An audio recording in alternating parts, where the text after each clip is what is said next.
नित्य स्वामी दर्शन 13 ऑक्टोबर. श्री गणेशाय नमः. श्री गुरुदेव दत्त. आपल्या पूर्वप्राक्तनाचे संदर्भ आपल्या जन्मकुंडलीत जसे उमटलेले असतात तसे आयुष्य आपल्या वाट्याला येते. काही भाग्यवान जीव राजाच्या पोटी जन्माला येतात तर अपार वैभव भोगतात, सत्ता भोगतात. काही दुर्भागी जीव रंकाच्या पोटी जन्माला येतात आणि आयुष्यभर फक्त दारिद्र्य सहन करतात. एक लक्षात ठेवा की पूर्व प्रारब्धानुसार जगत असलेल्या आयुष्याला वैभवाचा किंवा अतीव दुःखाचा आकार मिळतो.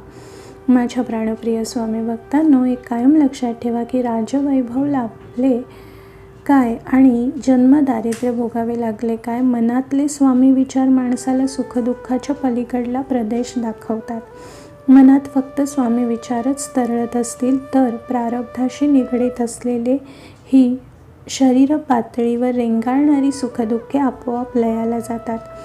स्वामींचे नित्य स्मरण प्रत्येक साधक भक्ताला आनंदाच्या शाश्वत प्रदेशात हिंडवून आणते. म्हणून मी तुम्हाला एक महत्त्वाचा विचार देतो की तुम्ही अखंड स्वामी स्मरणातच राहा, नामाच्या शाश्वत संगतीत राहा.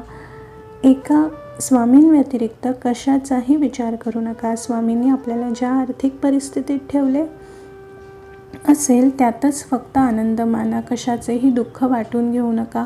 स्थितप्रज्ञ अवस्था साधकाला नामात खूप पुढे नेते. एक स्वामींचे नामस्मरण आपल्या मनात झुळझुळत असेल तर आनंदाला मर्यादा राहत नाहीत.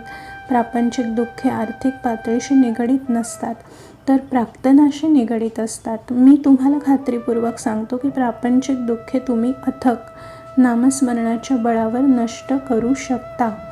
एकदा का तुम्ही स्वामींच्या स्मरणात राहिलात की मनातली भोग लालसा संपुष्टात येते. हवे नकोचे द्वंद्व संपते. आपण द्वंद्वमुक्त आयुष्य जगू लागतो. तुम्हाला एक सत्य सांगतो की आयुष्यात संगतीला महत्त्व खूप आहे.